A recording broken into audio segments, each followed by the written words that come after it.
예수님께서 공생애를 시작하시자 당시 유대인들 사회나 이 유대 사회를 지배하고 있던, 다스리고 있던 로마 사회에 큰 파장이 일어났습니다. 이스라엘, 특히나 예루살렘의 자치권을 인정해 주고요. 그들로부터 많은 정치적, 군사적 후원금을 받아오던 로마 입장에서 새롭게 등장한 예수라는 인물은 자연스럽게 관심의 대상이었습니다.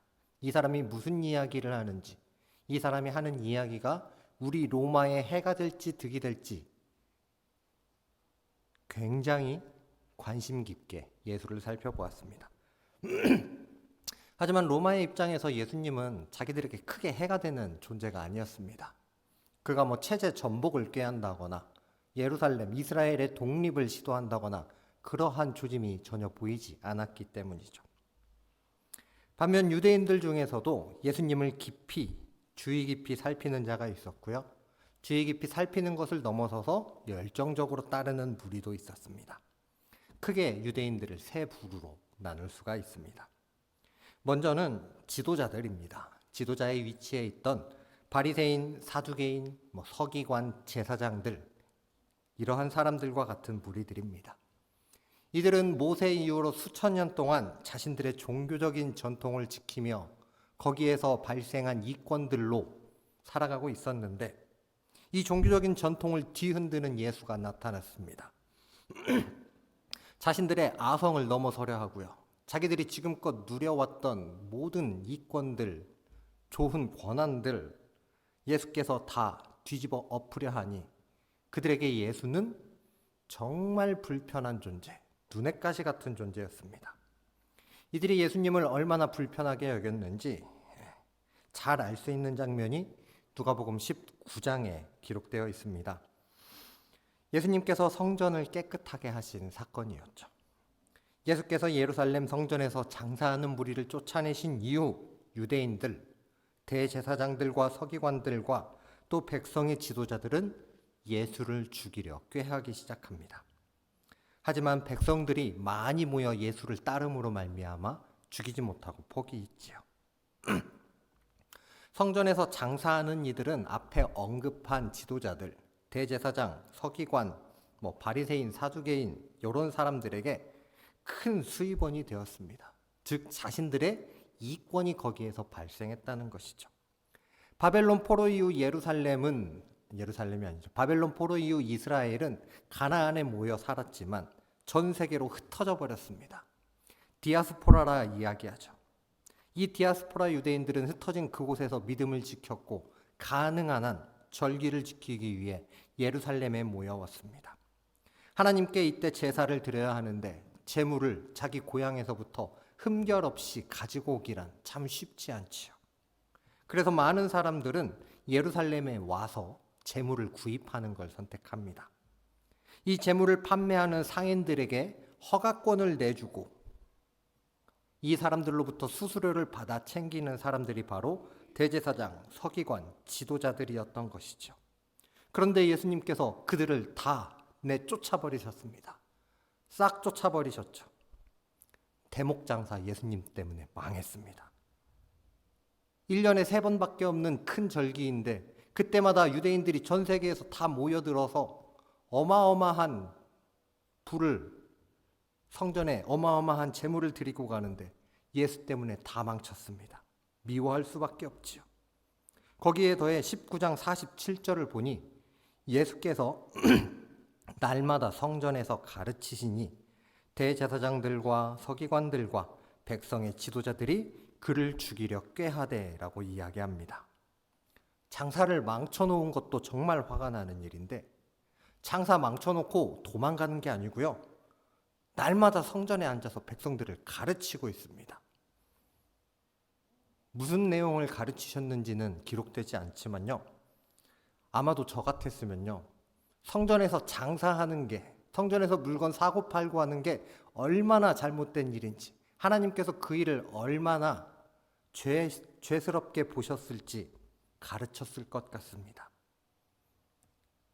성전 떠나지 않고 날마다 나와서 백성들에게 가르치며 저 지도자들이 행한 이 일이, 너희들이 지금까지 했던 일이 어디가 잘못되었는지 낱낱이 꼬집고 있습니다. 더 이상 장사하지 못하도록 백성들을 등에 업고 성전에 앉아서 말씀 가르치며 또 장사 시작하지는 않는지 절기 기간 내내 감시하고 있습니다. 그렇기에 이 예수는 이제는 눈의 가시를 넘어서서 치워버려야 될 존재입니다. 가만히 놔두다간 영영 장사 못하게 생겼거든요. 이 예수 얼른 치워버려야 됩니다. 다시 돌아와서 두 번째 무리는 예수님을 따랐던 무리들입니다. 단 예수님을 따르되 그들은 자신의 정욕과 정치적인 소망을 가지고 예수님을 따랐습니다. 이들은 예수님께서 다윗의 언약을 계승하여 이스라엘 나라를 회복시키며 로마로부터 독립시켜 주기를 원했습니다. 요한복음 6장 15절 오병이어의 기적 때 예수를 따랐던 이 무리들은 예수님을 억지로 붙들어 자기들의 임금을 삼으려 시도했습니다. 또 예수님께서 십자가를 지기 위해 예루살렘에 들어오실 때 그들은 호산나 외쳤습니다. 겉옷을 벗어 길에 깔고 종려나무가지를 흔들며 호산나 다윗의 자손이여 찬송하리로다 주의 이름으로 오시는 이여 외쳤습니다. 호산나라는 말은 히브리어 원어를 살펴보면은 호시아나라는 말입니다. 이 호시아나라는 말을 그대로 헬라어식으로 발음한 것이 호산나인데 히브리 성경에서 사용된 대표적인 구절 중에 하나가 시편 118편 25절의 말씀입니다. 말씀을 읽어드리면 주께 간청하오니 이제 구원하소서 여호와여 우리가 구하옵나니 이제 형통하게 하소서입니다. 이 구절에서 구원하소서가 바로 호시아나라는 단어를 사용합니다. 이 단어는 넓은 의미로 본다면 구원이라고 우리가 이해를 할 수도 있지만요. 자세한 뜻을 살펴보면 해방하다, 석방하다, 보호하다, 승리하게 하다, 이기게 하다라는 의미가 더 강하게 내포되어 있습니다. 즉, 이 유대인 무리는 예루살렘에 들어오는 예수님을 우리를 로마에서부터 해방시킬 자, 로마와 싸워 승리할 자, 우리를 보호할 자, 우리가 이기게 할 자로 여겼던 것입니다. 그래서 왕의 행사처럼 예수님을 맞이합니다. 겉옷을 벗어서 길에 깔죠. 왕이 들어오는 것처럼 카펫을 깝니다. 개선장군이 들어오는 것처럼 나뭇가지를 흔들며 예수를 환영합니다. 그리고 결정적으로는 다윗의 자손이라 이야기하죠. 다윗이 받은 그 언약을 이어받아서 계승해서 이스라엘을 다시 독립시켜달라 이겁니다. 이런 생각을 가졌던 대표적인 인물이 바로 가룟 유다입니다. 가룟 유다는 예수님의 제자 중에서 진럿당이라고 하죠. 열심당원이라 한글로 번역합니다. 열심당원이었는데 독립군 출신이었습니다. 그는 예수님을 따라다니며 지금까지 예수님께서 보여주신 권능과 이적, 놀라운 가르침을 통해 이스라엘 나라를 회복시키길 소망했습니다. 그러나 예수님께서 죽임당할 것을 수차례 예고하시고 정치적 행보는 전혀 보이지 않고 오히려 죄인들, 세리, 창기, 병든 자들과 친구하는 모습을 보고 크게 실망하였습니다. 예수가 보여주는 놀라운 기적들은 참 대단한데 예수가 행했던 일들은 정말 이해하지 못할 일들로 가득 차 있는데 그가 하는 행동을 보니 이스라엘의 소망은, 이스라엘의 회복은 영영 가망없어 보입니다. 더 이상 이스라엘 독립의 소망을 예수님께 찾지 못하자 그는 예수님을 팔아넘겼던 것이지요. 예수님을 따른 세 번째 무리가 있습니다. 이 사람들은 예수님을 통해 하나님 아버지에 대해 바르게 알고 믿게 된 사람들입니다. 하나님을 바르게 알고 믿음으로 말미암아 그들의 삶이 변화됐습니다. 이들은 예수님께서 이 땅에 무엇 때문에 오셨는지 확실히 알았고요. 예수님께 참된 신앙을 배웠습니다.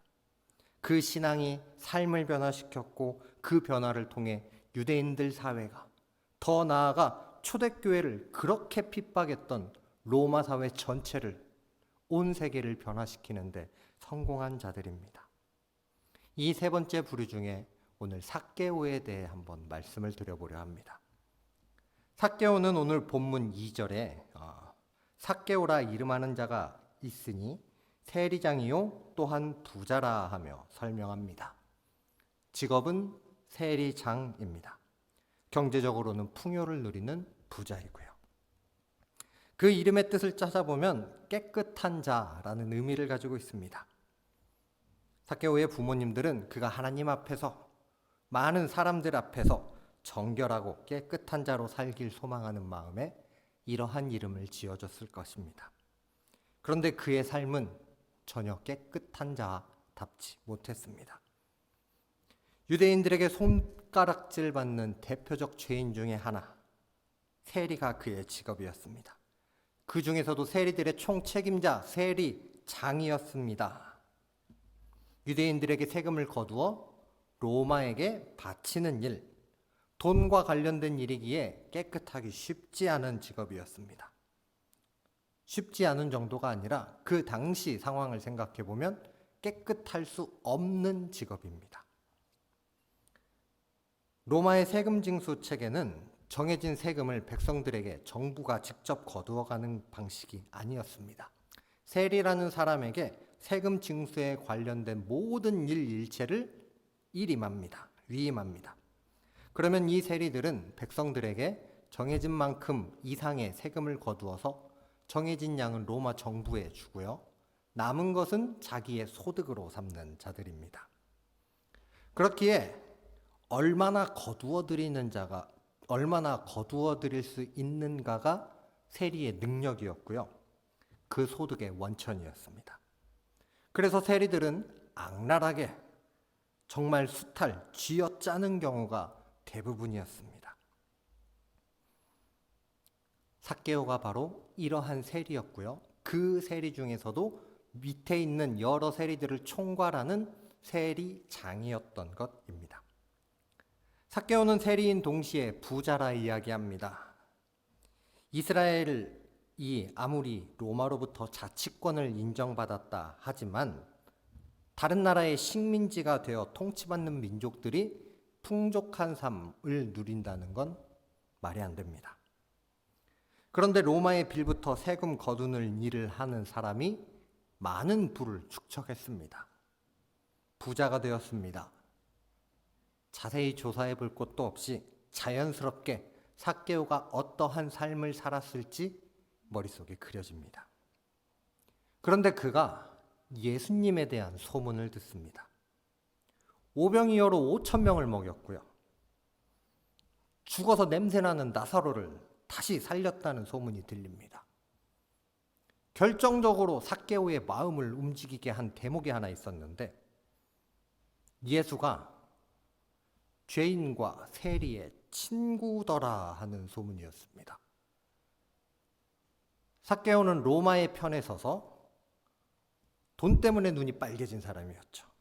승냥이처럼 자기 민족을 물어뜯으며 그 움켜진 살점으로 자기 배를 불린 사람입니다.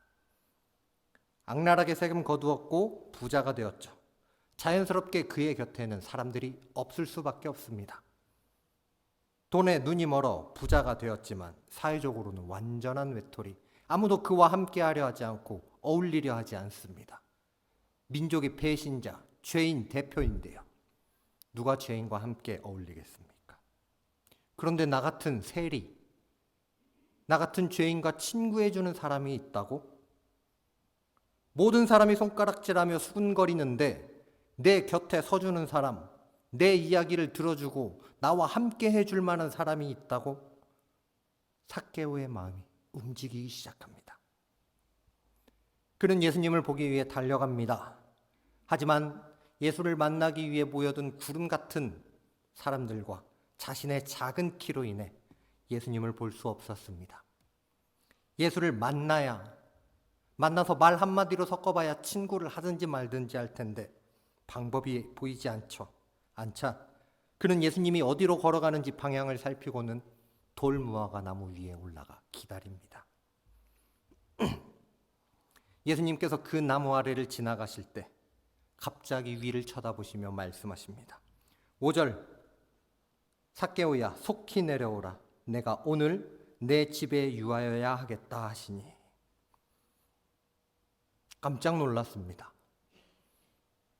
나는 예수님에 대한 소문 조금 들어봐서 예수가 어떤 사람인지 상상하고 있었는데 저 예수는 나에 대해 알고 있을 가능성이 영에 수렴하는 상황이거든요. 그런데 내가 여기 있는 건 어떻게 알았고, 내 이름은 어떻게 알았고, 왜 하필 그 순간에 나를 쳐다보며 내려오라, 우리 집에 가자 이야기를 하는가? 정말 친구하자는 이야기인가? 나 어떻게 알았지? 그 순간 삭개오의 마음에 큰 동요가 일어납니다. 진짜 세리와 죄인의 친구인가? 그에 대한 소문이 사실이었는가? 예수님께서 삭개오의 집에 들어가자 사람들은 수군거리기 시작합니다. 예수가 매국노의 집에 들어갔다. 예수가 죄인, 괴수, 세리, 장, 삭개오와 친구 먹었다. 민족의 원수와 함께한다. 사람들은 뒤에서 수군거렸고 손가락질했고 욕했습니다. 삭개오의 집에서 무슨 이야기가 오고 갔는지, 예수님께서 그에게 어떤 말씀을 하셨고 무엇을 가르쳤는지 알 길은 없지만요, 삭개오는 오늘 자신의 집에서 무화과 나무 위에서 예수님을 만났고 예수님과 함께 자기 집으로 들어갔을 때 그곳에서 예수님과의 만남을 통해 완전히 뒤바뀌어 버립니다. 오늘 말씀의 핵심입니다. 우리 8절 말씀을 다시 한번 읽어보실까요? 같이 한번 읽겠습니다. 19장 8절 시작. 삭개오가 서서 주께 여짜오되 주여 보시옵소서, 내 소유의 절반을 가난한 자들에게 주겠사오며 만일 누구의 것을 속여 빼앗은 일이 있으면 내 갑절이나 갚겠나이다. 아멘. 지금까지 삭개오가 나라 팔아먹는 놈, 민족의 배신자, 죄인 이런 소리 들으면서 참아왔고요. 그가 길을 갈 때면 사람들이 뒤에서 손가락질하고 욕하고 침도 뱉었을지 모르겠어요. 다 들리겠죠. 다 봤겠죠. 그런데 모른 채 했던 이유는 돈 때문입니다. 많은 돈을 모아 자신의 키 작은 컴플렉스, 마음의 공허함을 채워야 했으니까 들리면서도 못 듣는 척, 봤으면서도 못 본 척, 다 알면서도 모르는 척, 돈에만 눈에 불을 켜고 쫓아다녔습니다. 세리의 장까지 정말 아득바득 이를 북북 깔며 올라왔습니다. 그런데 그가 말합니다. 내 소유의 절반을 가난한 자들에게 주겠사오며. 뭐 때문에 지금 그 소리 듣고 다 참아가며 여기까지 왔는데 뭐를 나눠줘요? 삶의 목적이 돈이었는데 그 돈을 지금 반절 뚝 떼서 나눠주겠답니다. 예수를 만나보니 내 삶에 필요한 것이 돈이 아니었구나. 예수의 가르침을 받아보니 내가 걷는 방향이 완전히 잘못되어 있구나. 그는 깨달았습니다. 내 삶에 가장 중요해 보였던 것, 바울의 표현을 빌리자면 분토만도 못했던 그것, 이제는 팔아 나누어 줍니다. 더 이상 필요하지 않으니까요. 있어도 쓸모가 없으니까요. 삭개오가 이 말을 할 때 예수님을 이렇게 부릅니다. 주여 보시옵소서. 당시 많은 사람들은 심지어 예수님의 제자들까지도 예수님을 선생님 혹은 랍비라 칭했습니다.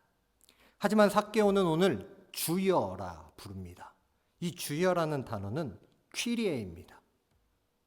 예수님을 분명하게 하나님의 아들, 그리스도, 왕으로 인정하며 주여, 퀴리에 하고 불렀습니다.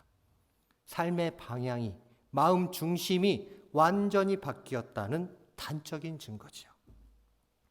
그리고 다시 고백합니다. 만일 누구의 것을 속여 빼앗은 일이 있으면 내 갑절이나 갚겠나이다. 율법에 의하면 다른 사람의 물건을 도둑질하였거나 빼앗은 사람이 그 범죄 사실이 들통났을 경우 5분의 1, 20%를 더해서 보상하도록 되어 있습니다. 그런데 삭개오는 20%를 더한 것이 아니고요. 2배도 아니고요. 4배를 보상하겠다 이야기를 합니다. 예수님의 말씀을 들어보니, 가르침을 받아보니 자신의 과거가 이제 보이기 시작합니다.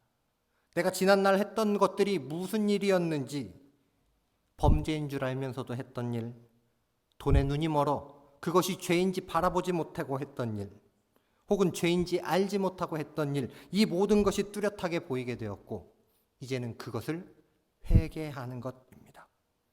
주 예수께 자신의 죄를 고백하고 나로 인해 상처 입고 피해본 사람에게 철저하게 보상하겠다는 것입니다.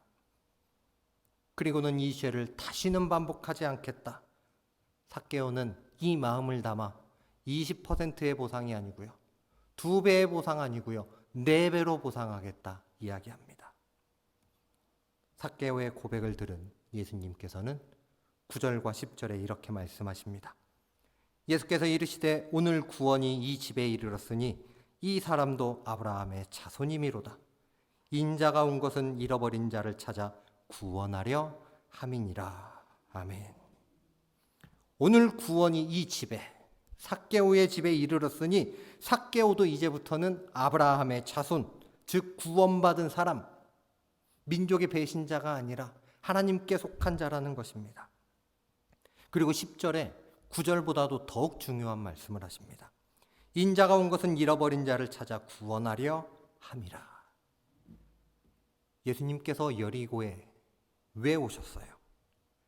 바로 잃어버린 자 삭개오를 찾아 구원하려고 오셨다는 겁니다. 그냥 예루살렘 가는 길에 잠깐 들린 거 아니고요, 지나가는 길에 어쩔 수 없이 여리고를 스쳐 지나간 것이 아닙니다. 분명한 목적을 가지고 삭개오를 만나기 위해 이 여리고를 찾아오셨습니다. 그날 삭개오는 예수의 소문을 듣고 나아갔으며 예수님께서는 이 가여운 한 영혼을 만나기 위해 바라보고 오셨습니다. 이 만남으로 잃어버린 자를 찾아 구원하는 놀라운 역사가 일어났고 그를 손가락질하던 많은 사람들이 깜짝 놀랄 만한 변화가 일어났습니다. 이제 삭개오는 더 이상 불행한 부자가 아닙니다. 성경에 많은 부자들이 기록되지요. 하지만 그들 중에 구원받은 자는, 또는 예수님을 온전히 알고 믿고 따른 자는 소수에 불과합니다. 19장에서 한 장 앞으로 넘겨 18장을 보면요, 예수님을 찾아와 영생에 대하여 질문했던 한 부자가 등장합니다. 그는 이름조차 기록되지 않았는데요, 무엇을 하여야 영생을 얻으리일까 하고 예수님께 묻습니다. 예수님께서는 그에게 율법을 잘 지켜라 하시죠. 예수님, 율법은 제가 어려서부터 배우고 익히고 다 지켜 행했습니다. 그러면 내게 있는 것을 다 팔아 가난한 자들에게 나눠주고 나를 따르라 말씀하십니다. 이 말씀에, 예수님의 이 말씀에 18장 23절, 그 사람이 큰 부자이므로 이 말씀을 듣고 심히 근심하더라 하고 말합니다. 영생을 찾기 위해 부자라는 것을 살펴보면은 꽤나 힘이 있고 지도자들과 지배층과 가까운 사람이라는 것을 추측할 수 있습니다. 그들이, 지도자들이 싫어하는 예수를 만나 자신의 궁금증, 영생에 대한 궁금증을 풀기 위해 찾아왔음에도 불구하고 재물로 인하여 근심하며 떠난 부자입니다. 이 부자의 모습과 바로 이어서 나오는 삭개오의 모습은 너무도 선명하게 대비됩니다. 이후 초대교회의 전승에 의하면요, 삭개오는 이날 이후 세리 직업을 버려버립니다. 그리고 자신의 재산을 절반만 파는 게 아니고요, 몽땅 다 팔아서 가난한 사람에게 다 나누어 주고 예수님을 뒤따르는 제자 중에 한 명이 되었다 합니다. 예수님께서 부활 승천하신 이후에도 복음을 열심히 전했고요. 가이사랴 지방 교회의 초대 감독이 되었다는 초대교회 전승이 있습니다. 삭개오와 같이 예수님에 대한 소문을 듣고 적극적으로 달려나아가 만나고 삶이 변화된 사람은 더 있습니다. 마가복음 6장에 혈루증 앓던 여인이 있고요. 10장에 목이 터져라 외치던 바디메오 있습니다. 누가복음 18장에서는 여리고 가까이에서 구걸하던 맹인도 있고요. 이들은 모두 예수님을 한 번도 만나본 적이 없는 사람들입니다. 그러나 예수님에 대한 소문을 들었고 그 소문을 확인하기 위해 움직였습니다. 그들을 가로막고 있는 장애물을 뚫고 나아갔고요. 예수님의 발걸음을 멈춰 세웠습니다. 그때 놀라운 일이 일어났습니다. 그들의 삶에 진정한 빛이 비추었고요. 마음의 간절한 소망이 예수님을 만나는 그때, 예수님께서 멈춰선 그때에 풀어졌습니다. 우리도 예수님을 만나야 변화될 수 있습니다. 예수에 대한 소문을 듣고 힘써 나아가야 변화되는 자가 될 수 있습니다. 저희는 모두 다 사실 알고 보면 예수님에 대한 소문을 듣고 이 자리에 모인 사람들입니다. 이 귀한 시간 무엇하러 나오셨습니까? 아침부터 저녁까지 피곤한 일상 보냈고요. 퇴근하자마자 부랴부랴 저녁 식사 챙겨 먹고 가족들 챙겨주고 또 눈코 뜰 새 없이 바쁘게 교회로 달려나와 왔습니다. 쉬고 싶은 이때 주님의 전에 달려나온 이유는 무엇입니까? 예수님에 대한 소문 듣는 것, 그것이 아니고요. 소문을 듣고 이 자리에 모여서 예수님을 만나는 시간 되기를 축복합니다. 허울뿐인 명목상의 성도가 아니고요. 진짜 예수님을 만난 성남 가족이 되어야 합니다. 예수님을 만나야 내 마음의 진정한 소원이 풀어지고요. 내 마음의 근심, 걱정이 사라지고요. 우리가 밝은 빛을 바라볼 수 있게 되잖아요. 예수님을 만나기 이전의 삭개오를 다시 한번 생각해 보면요. 그는 자기 마음에 무시무시한 열정, 돈에 대한 열정으로 그 자리에 올라섰습니다. 그 열정을 이루었죠. 세리장까지 올라갔고요. 부자가 됐으니까요. 부자가 된 삭개오의 마음이 어땠을까요? 돈 거머쥐었으니까, 세리장까지 올라왔으니까 편했을까요? 기뻤을까요? 즐거웠을까요? 평안했을까요? 그의 마음 한켠에는 늘 죄책감이, 그의 마음 한켠에는 늘 미안함이 자리 잡고 있었을 겁니다. 맛있는 음식을 먹을 때에도요, 먹기는 먹지만, 좋은 것을 먹기는 먹지만 마음으로는 모래알을 씹는 듯한 불편함이 있었을 거고요. 그런데 예수님을 만난 이후 삭개오의 마음은 이전과 전혀 달랐을 겁니다. 모든 재산 다 팔아서 가난한 자들에게 나눠줬지만 교회의 감독이 되어 유대인들에게 또다시 미움받고 로마의 감시에서 자유로울 수 없는 초대교회의 감독직을 맡으면서도 그는 기뻤을 것입니다. 나를 만나주신 예수님을 위해 내가 일할 수 있다니, 나에게 새 생명 주시고 나에게 구원을 주신 예수님을 위해 내가 할 수 있는 이 일이 있다니, 그는 오히려 기뻤을 겁니다. 진정으로 행복했을 겁니다. 심지어 삭개오가 순교되었는지 어쨌는지 기록은 안 되지만 순교했다 할지라도 그 자리까지 삭개오는 기쁨으로 나아갔을 것입니다. 내 마음의 모든 앙금, 모든 불편함을 예수님께서 단 한순간에 해결해 주셨잖아요. 우리도 예수님을 만나야 합니다. 예수님을 만나야 내 삶의 모든 문제가 풀어집니다. 예수님과 함께해야 내 삶의 모든 것이 형통해집니다. 예수에 대한 소문만 날마다 듣는 것이 아니고요. 소문을 듣고 내가 주 앞에 적극적으로 담대하게 가로막는 장애물 다 부수고 뚫고 나아가 예수님을 인격적으로 만나는 우리 성남 가족 되시기를 주님의 이름으로 축복합니다.